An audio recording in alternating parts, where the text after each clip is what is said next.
Bonjour à tous, aujourd'hui dans l'hebdo du développement durable, je vous parle d'électricité faite à partir de vent.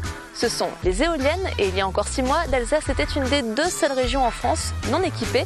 Mais depuis, les voilà, elles sont 5 à avoir poussé à Dellingen en Alsace-Bossu. Alors comment ça marche? Quels sont les projets en gestation? Pourquoi beaucoup d'opposition? Tout ça, c'est dans le sommaire. Direction Dellingen pour commencer ce magazine. C'est là que les 5 premières éoliennes d'Alsace ont vu le jour. Un projet porté par la communauté des communes d'Alsace-Bossu, dont nous rencontrerons son président, Jean Mathia. Les éoliennes produisent de l'énergie renouvelable, mais leur installation est souvent contestée, y compris par les défenseurs de l'environnement. Pourquoi? Rencontre avec Stéphane Giraud, directeur d'Alsace Nature. Enfin, si le potentiel éolien de l'Alsace est faible, d'autres projets sont en gestation. Celui du col du Bonhomme est à l'étude depuis 10 ans, mais a subi un coup d'arrêt l'été dernier.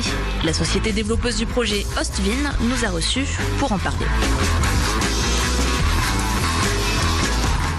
Les voilà, les 5 premières éoliennes d'Alsace. Nous sommes ici en compagnie de Jean Mathia, qui est président de la communauté des communes d'Alsace-Bossu. Vous avez porté ce projet pendant presque 11 ans. Presque 11 ans. 11 années de procédure jusqu'à la réalisation donc, du projet. Alors pourquoi ce choix à l'origine d'installer des éoliennes ici? D'une part, on était tous, je dirais, sensibles à l'utilisation de l'énergie renouvelable. Nous sommes un territoire qui a cette énergie vent, donc il y a un gisement qui est existant. Bon, on a essayé, disons, d'affiner les informations, dans le sens qu'on a mis des anémomètres en place, et puis après on a vu que c'était un territoire qui était adapté aux éoliennes. Et ça a été compliqué de les mettre en place? C'était les premières, donc il fallait convaincre des personnes. Et comme toujours, il y a surtout des extérieurs qui ont essayé de faire peur aux gens concernant des nuisances possibles et qui s'avèrent ne pas être réelles à l'arrivée. 11 ans de procédure de travaux, donc là ça fait à peu près 1 an que les travaux ont commencé, c'est ça? Oui, alors tout d'abord il y a eu la partie sous-bassement qui a été installée. Donc ce sont, à mes connaissances, 60 camions de béton qui ont été coulés en une journée avec un ferraillage qui était assez impressionnant. Il y a eu une période où il fallait que ce béton durcisse et puis après, avant l'installation des éoliennes, et ceci s'est fait au mois de mai, je crois, mai-juin si je me trompe. Donc ça fait en gros 6 mois qu'elles sont ici, qu'elles produisent? Oui, mais pendant un certain temps, elles étaient encore en réglage. Et on peut dire que maintenant, depuis, oui, effectivement, 4-5 mois, elles sont en fonctionnement permanent. Et elles produisent après l'équivalence de la consommation en électricité de 6 000 habitants de notre territoire. Alors concrètement, ça se passe comment? Donc c'est la communauté des communes qui est propriétaire des terrains, porteur du projet. Alors la communauté des communes, elle de son côté a acheté les terrains. Et nous louons les terrains, je dirais, au groupe qui lui de son côté a implanté les éoliennes. Mais nous ne sommes pas propriétaires des éoliennes. Et alors ce qui est étonnant, c'est la ville de Munich qui a acheté les éoliennes. La ville de Munich. La ville de Munich, et bon, on n'a pas compris, mais pour une raison ou autre, c'est les opérateurs extérieurs qui sont souvent investisseurs dans des tels parcs, et la législation française n'est pas très favorable à permettre, je dirais, les investissements de privés. Et donc, du coup, en échange, donc vous recevez un loyer, c'est ça? On touche un loyer, donc on a un loyer d'à peu près 4 000 € par éolienne, donc 20 000 € par an, et une petite retombée fiscale. La retombée fiscale nous sert à financer, et d'ailleurs le loyer, un centre d'interprétation du patrimoine qui a été créé dans la même commune, à 1 kilomètre d'ici. Alors concrètement, ça fonctionne comment? Donc elles sont reliées au réseau? Elles sont raccordées sur le réseau à Sarre-Union en l'occurrence, donc en l'occurrence à 12 km d'ici, sur le transformateur. Et puis après, l'électricité est injectée dans le réseau local et distribuée en local. Merci beaucoup de vos explications. Dans quelques instants, nous allons parler d'un projet, un autre projet en Alsace, au col du Bonhomme. Mais tout de suite, on prend la direction d'Alsace Nature, fédération qui regroupe de nombreuses associations de défense de l'environnement en Alsace. Alors les éoliennes, c'est parfois un peu polémique. Pourquoi? Explication. 20% d'énergie renouvelable en plus à l'horizon 2020, c'est la volonté affichée par le Conseil régional et le préfet dans le schéma climat-air-énergie. Pour y répondre, ainsi qu'aux objectifs du Grenelle de l'environnement, 50 éoliennes devraient notamment être installées d'ici 2020. Or, le compte est loin, car si les zones favorables à l'implantation d'éoliennes existent en Alsace, elles restent limitées et le manque de vent n'est pas le seul obstacle.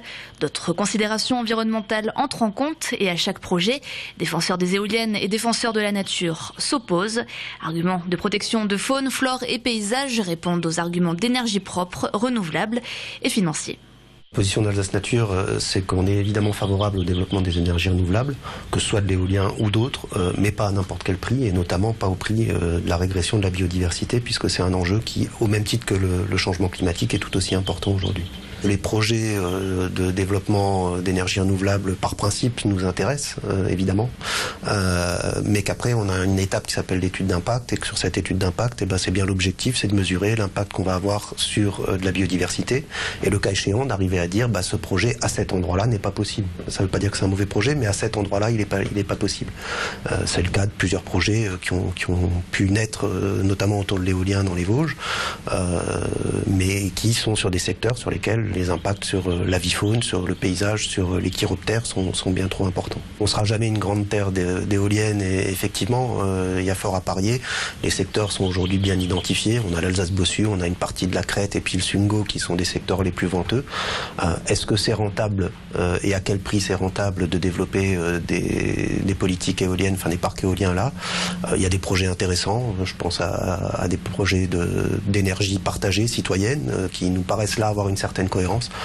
Si après c'est de l'éolien pour faire de l'éolien et de faire de la rentabilité économique, je ne suis pas certain que l'Alsace soit le meilleur exemple, parce que ces secteurs-là sont les secteurs sur lesquels aujourd'hui il n'y a pas eu de développement et donc sur lesquels on retrouve les dernières richesses alsaciennes en termes de biodiversité. Et donc on va forcément avoir un moment des endroits où ça va avoir de la friction, quoi. On ne participe jamais aux études en tant que telles. C'est pas le rôle d'Alsace Nature. Après, on regarde évidemment le contenu de ces études et puis avec les associations fédérées qui sont spécialisées, que ce soit la LPO pour les oiseaux, le GEPMA pour les mammifères, on étudie ces études-là et on rentre dans des phases de dialogue avec les opérateurs. On l'a fait sur le projet de Salles, on l'a fait sur le projet de Dellingen. Il est très difficile évidemment de dire à des élus qui ont travaillé 5-6 ans sur un projet ou à un développeur d'arriver en bout de course et de lui dire mais attention, votre projet il a trop d'impact, c'est pas possible. Pour ça qu'on plaide aussi plus largement à l'échelle nationale pour qu'il y ait une sorte de déclaration d'intention qui soit faite dès le départ. Donc voilà, à cet endroit-là, on va peut-être travailler un projet éolien. Ça permettrait au service de l'Adréal d'informer éventuellement des richesses biologiques et donc des contraintes qui risquent de se poser. Et puis à nous de pouvoir aussi faire ce rôle de lanceur d'alerte en disant attention, là vous avez une richesse biologique particulière.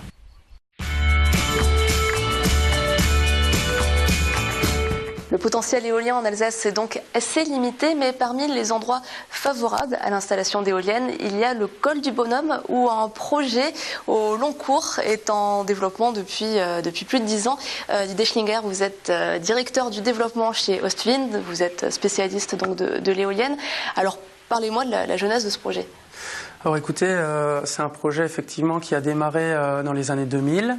La collectivité de la vallée de Kaysersberg a souhaité développer un projet éolien, a fait une étude déjà sur son territoire et a cherché un développeur de projet éolien, une société, pour travailler sur ce projet-là. Elle nous a contactés pour étudier la faisabilité ensuite du projet. Alors 10 ans, c'est beaucoup de questions administratives à régler, c'est ça? Quel est le problème en fait? Alors c'est vrai, donc c'est un projet donc très long, le projet du col du Bonhomme, qu'on a travaillé avec des différents acteurs, avec le parc naturel régional de Ballon des Vosges, avec les citoyens, avec les associations locales, à définir le meilleur projet possible.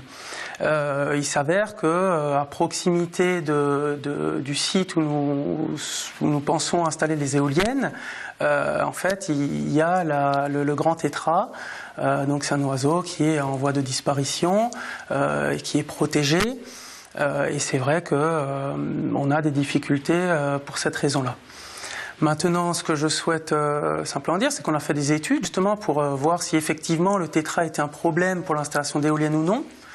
Des études faites par des scientifiques reconnus, où eux expliquent qu'il n'y a pas de souci. C'est pour cette raison que nous, d'un point de vue technique, on est persuadé, on est, on va dire, têtu, on a cette volonté d'aller au bout sur ce projet-là. Veut-on installer des éoliennes sur le massif vosgien ou pas ? C'est ça la réelle question. Le projet, d'ailleurs, vous parliez de meilleurs projets possibles pour l'endroit, on n'a pas parlé, c'est quoi, 5 éoliennes qui produiraient combien? Aujourd'hui, on a un projet de 5 éoliennes qui peut produire de l'électricité pour l'ensemble de la vallée de Kaysersberg, donc c'est-à-dire environ 16 000 habitants. Parmi les oppositions, certains disent que c'est une énergie qui est intermittente, et du coup, c'est pas forcément aussi efficace qu'une autre. Alors effectivement, l'éolien a des avantages et des inconvénients. Vous me citez l'inconvénient de l'intermittence. C'est vrai que l'éolien, en moyenne, on va dire, elle fonctionne à équivalence, on va dire 25% du temps. Voilà. Donc l'intermittence, c'est une chose. En revanche, on produit de l'électricité d'une manière propre. L'éolien, aujourd'hui, on n'a pas besoin de chercher de matières premières à l'étranger où voilà, le vent passe sur le territoire, on l'utilise justement pour fabriquer de l'électricité. On peut démonter, au bout de 20-25 ans, on peut démonter les éoliennes. Pour finir sur ce projet, une autorisation de défrichement avait été délivrée, qui a été annulée ensuite. Alors c'est vrai que dans ce projet éolien donc, qui date donc de 10 ans, on l'a dit tout à l'heure, on a eu différents rebondissements. Là, on a déposé donc récemment un nouveau dossier de défrichement qui a été autorisé par le préfet. Et ensuite, le ministère de l'Agriculture a demandé au préfet de retirer son arrêté, puisqu'il y avait une pression au niveau européen. Ce projet, on y croit encore. Donc aujourd'hui, on est en discussion avec le ministère de l'Agriculture et le ministère du Développement durable pour justement aller vraiment au fond de la question du tétra, avec beaucoup d'experts. On va étudier notre dossier d'une manière un peu, on va dire, d'une manière professionnelle. Ensuite, donc on y croit à ce projet. Donc on va devoir peut-être déposer une nouvelle demande de défrichement, un nouveau permis de construire, une demande ICPE. Et peut-être que dans 2-3 ans, on aura les autorisations pour enfin construire ce projet. Qu'est-ce qu'on peut dire sur le futur de l'éolien en Alsace? Il y a un objectif qui a été fixé à travers le schéma régional éolien de 100 MW pour 2020. À ce jour, on a 3 projets qui ont été autorisés, dont 2 sont construits. Il y a le projet de Dellingen, il y a le projet de Herbitsheim et il y a le projet de Salle. Aujourd'hui, on est à peu près à 30 MW d'éolien autorisés sur les 100 MW en objectif pour 2020. Clairement, au rythme des autorisations des projets et surtout la durée encore des recours sur les projets, l'objectif de 100 MW que s'est fixé la région ne sera pas atteint. C'est clair que si des projets sont trop complexes ou le bilan environnemental n'est pas positif, il faut les laisser tomber. En revanche, les projets donc, qui sont finalement où le bilan écologique est favorable, ces projets-là, il faut quand même leur laisser leur chance et les faire aboutir. Voilà. Eh bien, merci de vos explications. C'est la fin de cette émission que vous pouvez retrouver sur le www.alsace20.tv. Je vous donne rendez-vous dans une semaine pour un nouvel hebdo du développement durable. Salut!